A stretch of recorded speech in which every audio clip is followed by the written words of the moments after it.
Jenny, 35, said that a man approached her and said hi while she was walking on the beach with her 9-year-old daughter last September. He had a mask on, so I didn't really pay much attention, she told me. He walked away and then circled back and pulled down his mask. She recognized the actor immediately.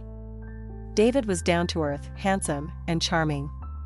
He started asking me more personal questions about myself and ended up giving me his phone number. I was kind of in disbelief, and I didn't really know what he wanted, she said. She said they began DMing after she tweeted at him later that day. He was really nice at first, and he did seem interested in me as a person, she said. She said she told him about her past experience with abuse and how she had experienced PTSD. I felt that by doing that, I was letting him know that I wasn't in a position to be objectified, she said. About 2 days later, she recalled, the messages changed in tone. It was abrupt. It from talking about normal life, and then started requesting very sexual, and, now that I look back at it, very embarrassing things, she said. She told me he asked for nude photos and explicit videos, which she sent and basked in his attention via Snapchat, phone calls, FaceTime, and texts.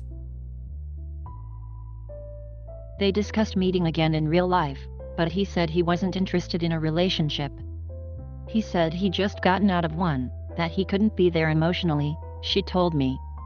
I was okay with that. But Jenny felt that he was sending mixed messages. He was insisting he didn't want a relationship while asking for things you would ask for in a relationship, like exclusivity, she said. She told him she wasn't dating anyone else, but he didn't offer the same on his end. He also asked her not to tell any of her friends about what they were doing. He was a really private person and he values his privacy, which I understand because he's a public figure. But it was also a level of secrecy that made me feel uncomfortable, she said. Then, she recalled, he asked for something new. He wanted to do this whole dom-sub thing, which she said he had never stated outright but implied through his actions.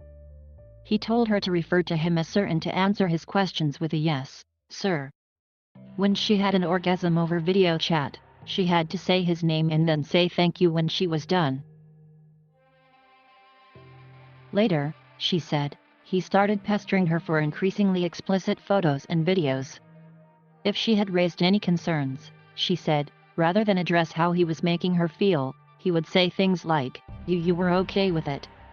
It really messed with my head the whole time because he kept insisting he didn't want a relationship, but he kept contacting me for months.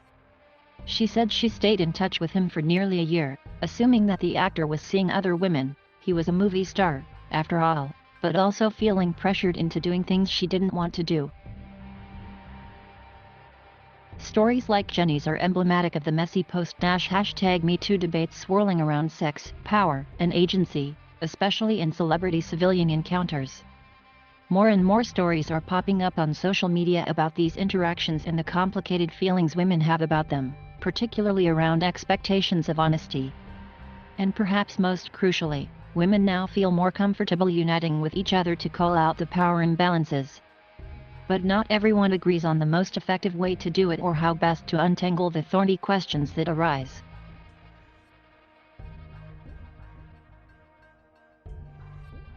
Thank you for watching. Please subscribe